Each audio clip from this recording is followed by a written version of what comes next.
Dopamine এবং এটি যেভাবে কাজ করে। আপনি আগেও ডোপামিনের নাম শুনে থাকতে পারেন এবং এর ব্যাপারে একটা আবছা ধারণা আপনার থাকাও অস্বাভাবিক নয়। এই অংশে আমরা বিস্তারিতভাবে ডোপামিনের ব্যাপারে বলবো। ডোপামিন এক ধরনের নিউরোট্রান্সমিটার, অর্থাৎ মস্তিষ্ক থেকে বের হওয়া এক বিশেষ বস্তু। যখন কেউ যৌন সম্পর্ক স্থাপন করে অথবা সুস্বাদু খাবার খায়, তখন এই ডোপামিন ক্ষরণ হয়।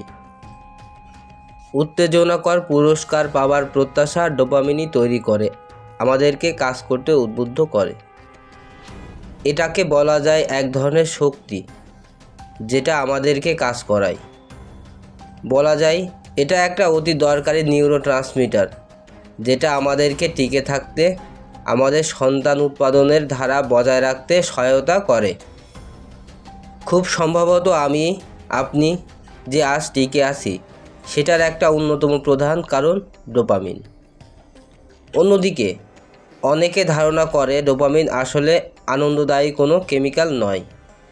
এটা শুধুমাত্র কোনো ঘটনার জন্য ডোপামিন ক্ষরণ মানেই আমরা যে এটার জন্য আনন্দ পাই, ব্যাপারটা এমন নয়। বস্তুত যদি আপনি গভীরভাবে দেখেন, আপনার খেয়াল হবে যখন আপনি আশাতীত ফলাফল পেয়ে যাবেন, আপনার সহসা নিজেকে খালি আর অপূর্ণ মনে হবে। আসল সত্য হচ্ছে আপনি যে পূর্ণতার পেছনে ছুটলেন, কোনো পরিমাণ উদ্দীপনায় সেটির জন্য যথেষ্ট নয়। যদিও আমাদের অধিকাংশই সার্বক্ষণিকভাবে উদ্দীপ্ত থাকি এবং অন্য কোনো উৎস খুঁজতে থাকি যেটা ডোপামিন এর নিঃসরণ ঘটাতে পারে। আমাদের মনে হতে থাকে আমরা আরও বেশি চাই, আর আমরা কখনোই সন্তুষ্ট নই। যত আমরা স্টিমুলেশন বা উদ্দীপনার পেছনে ছুটি, তত এই ব্যাপারটা খারাপ হতে থাকে। এখন আপনি আপনার নিজের জীবনের দিকে তাকান। আপনি কিসে আসক্ত? আপনার জীবনে কোনটা কাম্য? আপনার স্টিমুলেশন এর প্রধান উৎস কী? এসব জিনিস কি আসলে আপনাকে সুখী করতে পারছে? এই প্রশ্নগুলো যদি আপনি বিবেচনা করেন, আপনি দেখবেন কিছু অতি উদ্দীপক কাজ,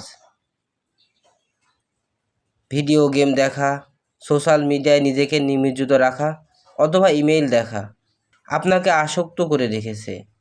যখন আপনি এসব কাজ করতে থাকবেন, তখন আপনি আত্মনিয়ন্ত্রণ হারাতে থাকবেন।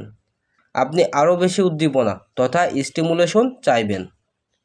যদিও এসব কিছুই আপনাকে আসল আনন্দ অথবা সন্তুষ্টি দিতে পারবে না, তবুও আপনি এই কাজগুলো ক্রমাগত করতে থাকবেন। আদতে আপনার পরবর্তী ডোপামিন নিঃসরণ এর রসদ দরকার, তাই নয় কি? এরকম উদ্দীপনাযুক্ত পরিস্থিতিতে যেসব কাজে অতিরিক্ত মনোনিবেশ দরকার, সেই সব কাজ করা কঠিনতর হয়ে পড়ে। ফলশ্রুতিতে আপনি গড়িমসি করা শুরু করবেন। আপনার যে বই লেখা শুরুর পরিকল্পনা ছিল, আপনি তা পেছাতে থাকবেন। যে নতুন উদ্যোগ আপনার নেবার কথা ছিল, আপনি তা সরিয়ে রাখবেন।